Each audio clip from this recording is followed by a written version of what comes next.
اس میں جتنے لوگ شریک ہیں وہ سب حرام کاری میں ملوث.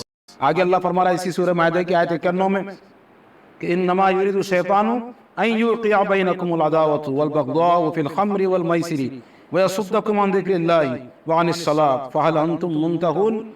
اللہ فرما رہے کہ شیطان تو یہی چاہتا ہے کہ تمہیں شراب اور جوئے میں لگا کر تمہارے درمیان دشمنی اور نفرت ڈال دے اور تمہیں خدا کی یاد سے اور نماز سے روک دے. پھر کیا ان چیزوں سے باز آتے ہو؟ اللہ فرما رہے کیا تم باز آئیں گے ان چیزوں سے؟ یعنی سوال ہے، اس کا مطلب اس کو جواب دینا کہ ہاں اللہ ہم ان چیزوں سے باز آئیں گے. کیوں؟ کیونکہ یہ چیزیں جو ہے جو خدا کی یاد سے روک دیتی، جو انسان کو اس کی فطرت کی نمو سے روک دیتی. اور اس میں شراب اور جوئے کا ذکر ساتھ میں آتا کیونکہ یہ دونوں اپنے آپ میں بڑے بڑے گناہ ہیں. جیسے ڈاکہ گناہ ہے، قتل کرنا بھی بڑا گناہ ہے، لیکن جب ڈاکے میں قتل ہو جائے تو یہ دونوں مل کے دہشت گردی بن جائے، آتنکواد بن جائے، ایک بڑا شدید گناہ ہو جائے. اس طرح شراب اور جوا یہ دونوں میاں بیوی کا جوڑا ہے، یہ دونوں جب مل جاتے تو فساد اپنی انتہا کو پہنچ جاتا. اور ہم دیکھتے ہیں آئے دن جوئے میں، شراب میں قتل، غارت گری، عزت، ناموس پہ حملے ہوتے ہیں اور اس میں پھر سارے گناہ ہو جاتے ہیں. یہ گناہوں کی ماں ہے. یہ جب آدمی شراب پیتا تو نشے میں پھر ہر گناہ وہ کر بیٹھتا ہے. عرب کے لوگ بڑے غیرت مند تھے، بڑے باحمیت تھے، عزت اور ناموس کو بڑا جپتے تھے. تو وہاں جب شراب میں مدوس ہو جاتا آدمی تو پھر وہ شراب میں اس کو کیا دھیان رہتا، پھر کچھ بھی بولتا ہو. تو کسی کی غیرت پر حملہ کر دیتے، کسی کے قبیلے کے خلاف کچھ بول دیتے، کسی کے باپ دادا کی کو ہجو کر دیتے. تو پھر جب تلواریں کھنچ جاتی تھی اور پھر ایسی ایسی جنگیں ہوتی تھی کہ 100 سال تک جنگ چلتی، 100 سال تک وہ قبیلے آپس میں لڑتے رہتے تھے. تو اتنی قتل و غارت گری ہوتی ہے یہ دو گناہوں کی وجہ سے کہ زمین پوری فساد سے بھر جاتی. اچھے لوگ اس سے متاثر ہوتے ہیں. ایسا نہیں کہ صرف شراب پینے والا متاثر ہوتا، شراب پینے والے وجہ سے اس کا پورا خاندان متاثر ہوتا ہے. تو عزیزوں یہ ایک بہت بڑی برائی ہے. جو لوگ ان میں ملوث ہیں وہ تو گنہگار ہیں، لیکن ڈاکٹر صاحب جیسے جو لوگ، آپ لوگ جو ان کے معاونین ہیں، جو لوگ اس کی روک تھام میں کوششیں کر رہے ہیں، تو انشاءاللہ اس کا ثواب بھی اتنا بڑا ہے اور اس کا اجر بھی انشاءاللہ اتنا بڑا ہے. یہ فساد کی روک تھام کی کوشش ہے. تو اس کو قرآن مجید نے بہت شروع میں ایڈریس کیا تھا، سختی سے اس کو روکا ہے. رسول اللہ صلی اللہ علیہ وسلم نے بھی اس کو روکا، بلکہ بعد میں خلفاء راشدین نے تو 80 کوڑے تک کی حد بھی اس پہ جاری کی ہے، جو وقت کے ساتھ کم زیادہ ہو سکتی ہے. تو اللہ سے دعا کرتے اللہ اس بڑی عظیم برائی سے ہمارے پورے سماج کو پاک کرے اور ہم سب کو اپنی فطرت پر اللہ گرو کرے اور ترقی دے. سبحان اللہ بحمدہ، سبحانک اللہم و بحمدک، ونشہد ان لا الہ الا انت نستغفرک.